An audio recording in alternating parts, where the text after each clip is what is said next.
Hello and welcome back to the Unbound podcast. This week we're back with Staff Mutiny number 2. Jonathan Brush had the audacity to go on vacation this week, so we are creating yet another installment of the Jonathan Lists full staff project podcast, as it were. And so this week we're just gonna have a little bit of fun. We're gonna go over some fun questions. And once again, if you guys have any questions or suggestions for the podcast, you can email podcast@beunbound.us. And if you're interested in Apex Spark events, you can go to beunbound.us/spark. So let's get right into it. This question is for everyone, so I'd like to hear from everyone on it. And the context is the zombie apocalypse happens, and you have to pick one person who's on this podcast to be on your team. Who would you pick and why? I've got it. Victoria Grant.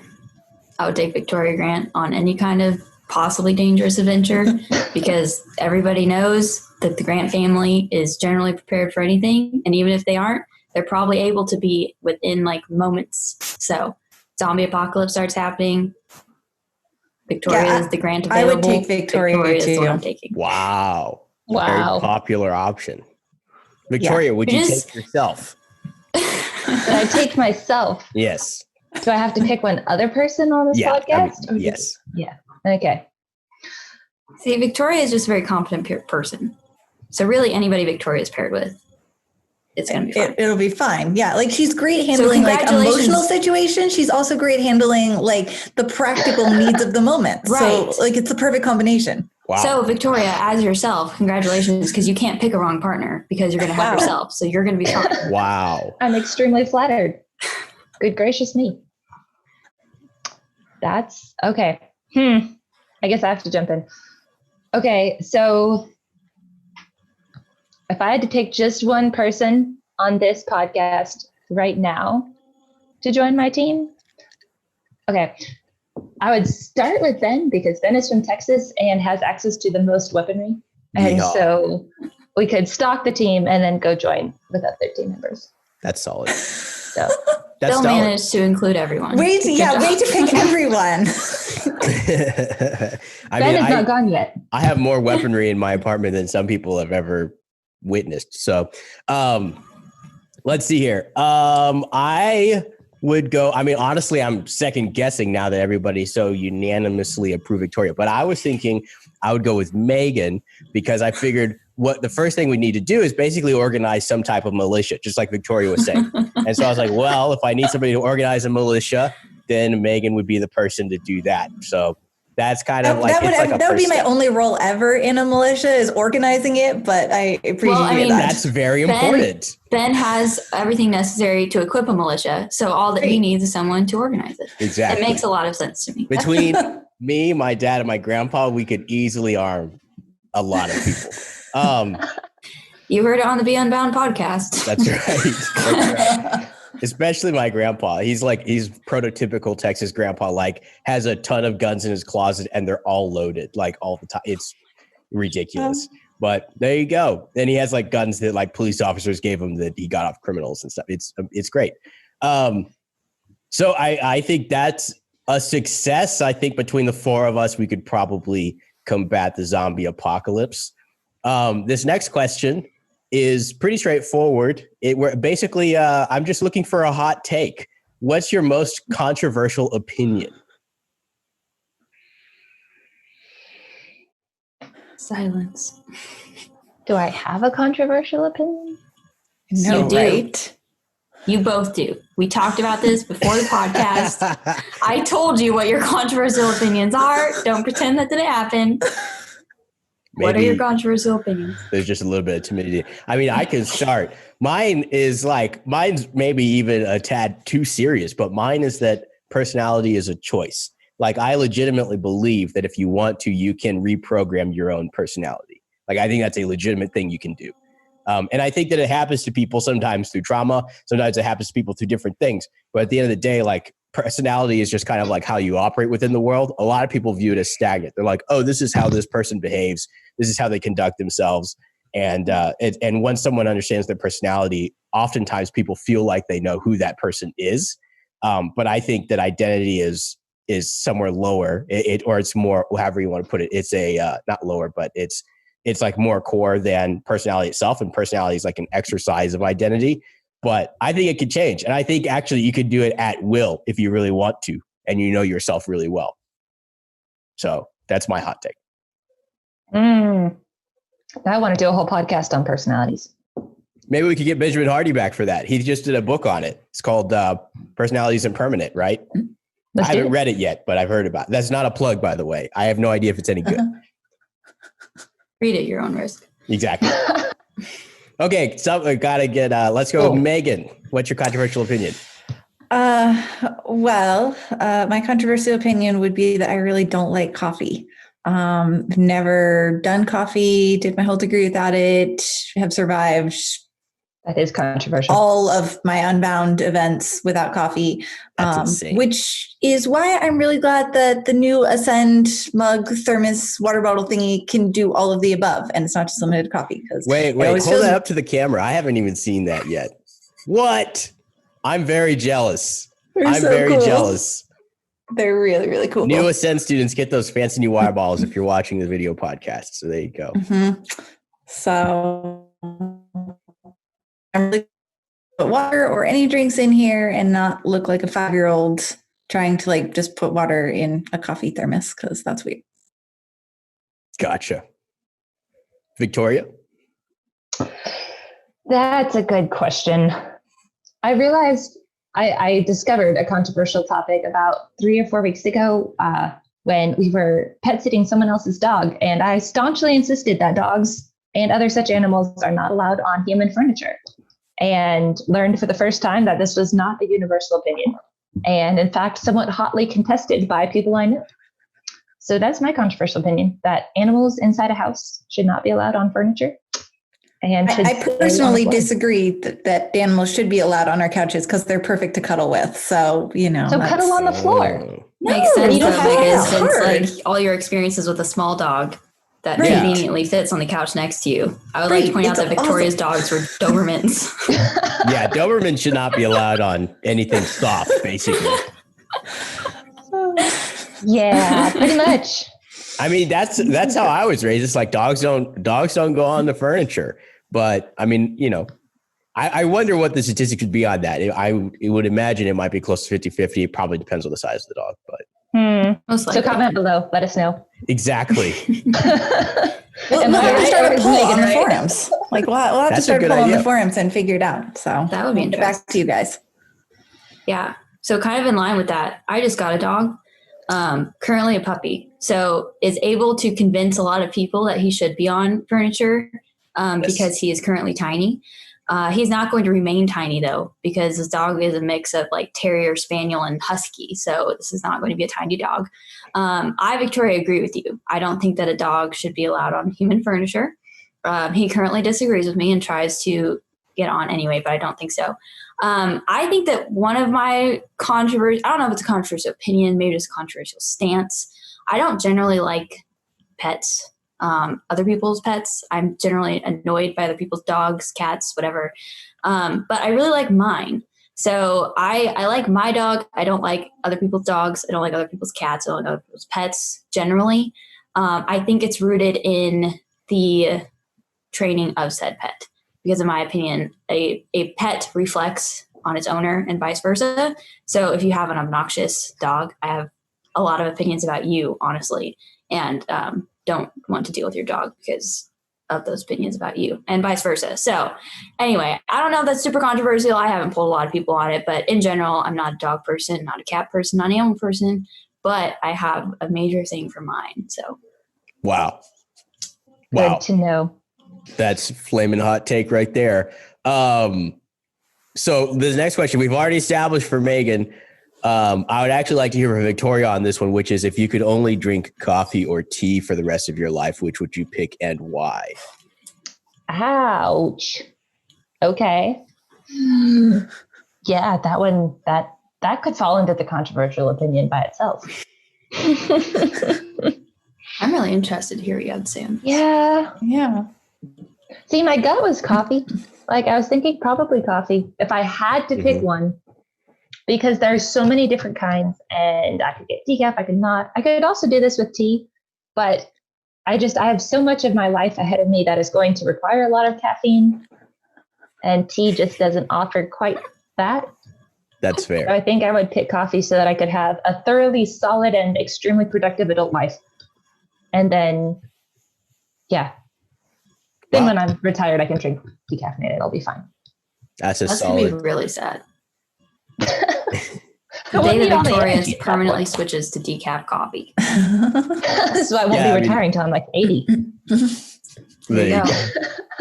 I actually, when I thought about this question, I actually would go with tea, believe it or not, despite that I don't drink that much of it. Because both coffee and tea have a lot of selection.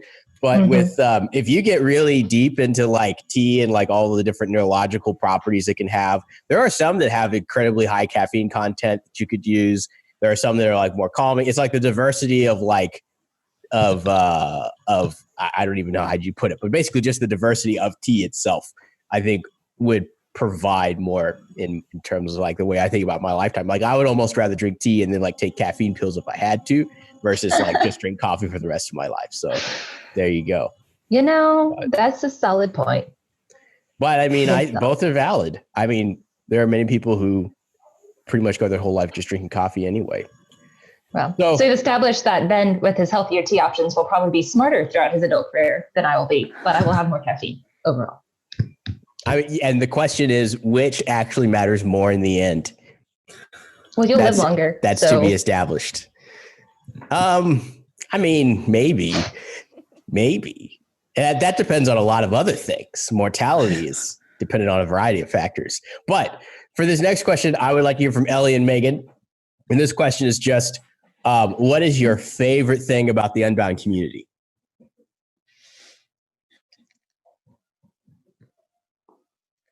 Okay, I'll go. Megan's staring at the ceiling trying to pick one thing out of the millions of things that she loves about the Unbound community. I would say my favorite thing about the Unbound community is like how it has shaped my personal circle. Because the Unbound community is pretty broad. There's like a ton of people in it. There's people coming in and out every day. But my circle has remained pretty steady for the last several years in terms of core people. And I can honestly say that all those core people have come from the Unbound community in a variety of different ways. So it's not just that I got connected with the Unbound community, picked several people, and just like stayed plugged into like this one group of people because I'm like so non-diverse, it's ridiculous. I like have pulled in these people from a lot of different experiences. So several of these people I wouldn't have met if I wasn't on the cabinet. And then some people I've met like outside of like events and things and just found out that they were also plugged into the Unbound community. So I think it's provided a unique point of connection, even if they haven't all come from like directly Unbound experiences, if that makes sense. Absolutely.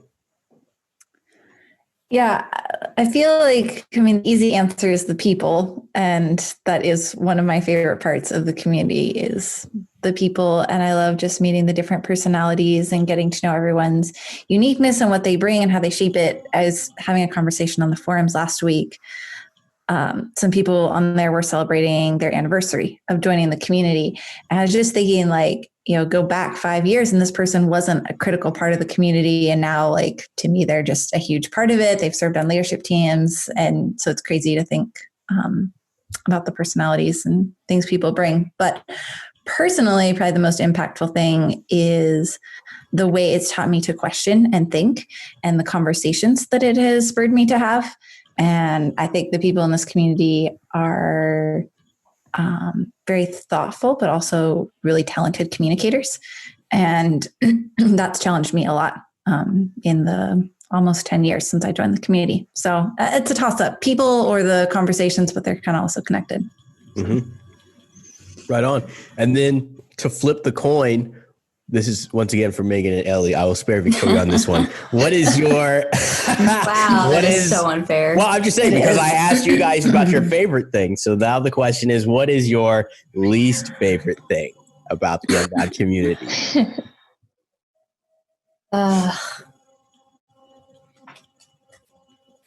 So this is kind of like the opposite of the opposite of my original opinion. So my original opinion of like why I love the Unbound community is that it's kind of like the reason I have my core circle of people and express a lot of like, obviously it's the connectivity between the community, amongst the community. But one of my least favorite things about the community is that sometimes it can appear to be too interconnected. And just like any kind of community, in my opinion, needs some new blood in it to break things up a little bit. And that kind of happens on a cycle with the Unbound community, I think. Every year, every 2 years or so, we get new people in the community. The core group shifts around a little bit as people move on to new things in their lives, and other people come into Unbound for the first time, starting college or whatever it is that brought them here. So I would say that one of my least favorite things is whenever the community gets to that point where it really needs new people in it, and just because you never know how it's going to happen. And so whenever you're kind of like on the inside seeing all of it and you're just wondering how it's going to happen because there's no like clear way of how to make it, they can't force it. And so there are moments where you're just like, oh, you know that this needs to happen, but there's no way for you individually to make it happen. You have to let it happen organically. So I would say that's probably one of my least favorite things, but it never stays that way. So that's good. But Gotcha. maybe that will be my new controversial opinion. I mean, it makes sense to me. Megan? Yeah, Ellie bought you a lot of time. But. She did. And we didn't talk about this ahead of time, but I was actually thinking something really similar before she started talking, which is the community goes through so many changes and iterations. And I've been around long enough to see it happen multiple times, but right at that point where a change is about to happen or we're going through kind of a shift, to be honest, I hate change. So maybe that's my controversial opinion. And so I kind of hate watching it go through that, even though I've developed enough trust in the community, in the people who are here that I know will come out of it on the better side, having grown and learned, and new people and old people shifted into new mentoring roles. Like, it's always really cool at the end to see, but I don't really love the messy middle part of it. So. And I will say that's something that Megan has had a unique front row seat to, opposed to the rest of us, because I feel like you've been involved as staff for a lot longer than we have. And so your perspective on the community is a little bit different than like mine, because I was actually like more of a student for the last several years, interned a couple times, but I think that you've had a unique perspective on the community in comparison. So, yeah, I mean, it's really interesting to look back and see, like, I mean, I think I'd been on the forums for a month, and the forums were actually going through that transition. And I sat down on the couch and I told my family, I was like, I just found this really cool group of people, but like it might all be falling apart. And I had no context at the time for how this was healthy, even in the community. Yeah. But I think about that a lot, being 17 in the December of 2011 and watching that transition happen. And yeah. Wow. That's interesting. Yeah, because I remember that. Sometimes I forget that you were on staff before I was even on a cabinet. Like, I forget. Sometimes I forget. All right. That's okay. You can forget how old I am. That's fine. I'm good with that. No, just you've seen it all. You've seen pretty much the entire development up to this point, which is pretty cool. So between you and Jonathan, it's like that's a ton of IP. So this last question is for everyone, which is just, what are you looking forward to the most at Apex Spark events? If you don't know, Apex Spark is the regional events that's replacing our national events. You can go to beunbound.us/spark to learn more today. I can jump in for this one, although I have a hunch it might be the same for all of us. But all of my friends and roommates can testify to the fact that kind of in the thick of the quarantine period earlier this year, a very consistent conversation topic whenever we were talking about Unbound stuff was, oh my goodness, won't it be so great when all this is done and we can see people in the fall? And obviously COVID's been weird and that's looked a lot different than we thought. And we didn't get to have Apex itself at a national level. But we do get to have community at the regional level here. And so for me, I'm just super excited to get to see people in person. And I know we've had to be very careful about how we design this. So I'm really excited about the format. But just to get to actually see students in person, there's something that brings to the table that online relationships can't sustain all by themselves. So online interactions can keep our whole community connected, but we need those in-person times to refresh that community. And so I'm just really excited for that. Cool. Right on. Yeah, I would say so. The thing I'm looking forward to about Apex Spark is kind of outside of 2020, which I'm holding on to because I don't want everything to be shaped by 2020. The thing I'm looking forward to the most is like some of my favorite Unbound events have been the Engage events that have happened, and they are regional events, and they're always smaller, probably between maybe 15 and 30 people, depending on where they are. And those have consistently been like my favorite events, specifically Texas Engage, and that's one I've been to the most. Helped plan a couple times, and it's just always a very cool experience. Like it's a smaller group and it's a little bit more casual and laid back, and everybody is more connected. Everybody knows everybody. And if you don't, you do by the end of the weekend, which is another cool thing. Like it's only a weekend event, but by the end of it, everybody is a pretty tight group. So I'm looking forward to Apex Spark because they look a little bit similar to me. So we're taking Apex and breaking it out in a similar way as we have done with Engage events, connecting them a little bit more than Engage events have been in the past. So I think it's kind of just like Engage events on steroids. And I'm really looking forward to that aspect of it. And also the road trip. Us as staff are going to be road tripping quite a lot between events. And I think that's going to be a lot of fun. So I might be wrong. I'm hoping that I'm not. Please don't prove me wrong, everybody on this podcast. What, that it's going to be fun? Great. I will ensure that it is nothing but fun. That is my MO. Absolutely. Right. Yeah. You're just a bundle of laughs, Ben. Exactly. All right. I think I'm just really excited to see the people. I don't know that I have ever gone this long, definitely since I worked for Unbound for 6 years, without planning an event, attending an event, being around students. For years, I have traveled 10 times a year, most of those to see Unbound students. And so it feels so weird to have not done that. So excited to put on these events, excited to see people. I can't wait. It'll be awesome. Yeah, I'm in a similar boat. I mean, it's been obviously, it's a bummer that we can't hold Apex, but I also think that these regional events could be really cool in a different way. Sometimes with the smaller events, when you have like 15, 25, 35 people, however many at an event, sometimes when it's smaller like that, it can be worse if it's low quality people. But I've never been to an Unbound event that didn't have high quality people. And so what it really just means is you get to talk to these people and you get to know them a little bit better than you would at Apex. And so it kind of provides a different experience, which I think will be really good. The other thing is just because of like with the business transition and with the transition the community is going and all of this, like the pandemic, blah, blah, blah. Like I really think that these Spark events have the potential to kind of be a regenesis for everything. Like this could be the people that meet each other at these Spark events. This could be the beginning of kind of a new generation, which I think would be really cool. So I'm kind of excited to see how that goes. I'm also planning on vlogging it. I'm planning on vlogging the 4, and that should be fun. So I'm looking forward to that as well. So once again, guys, if you're interested in going to a Spark event, you can go to beunbound.us/Spark. If you haven't heard me the last 3 times I've said it, and you should register today. It only costs $89. It's literally the cheapest Unbound event that's ever existed in the history of Unbound events. So if this one's too expensive for you, I don't know how to help you. I honestly don't know what I could do. So. And there's 4 of them. There's one in Indiana. There's one in Colorado. There's one in Texas. There's one in Virginia. So if you live anywhere close to there within driving distance, then you owe it to yourself to come to one of these events. Well, thanks, guys, for joining us. This has been fun. And we will see you guys next week. I believe next week, Jonathan Brush will be back with us, so the Mutiny will be over at that point. And I also believe he will be bringing a new set of content for the podcast. So that should be interesting. You guys should be looking forward to that. And I'll see you guys next week.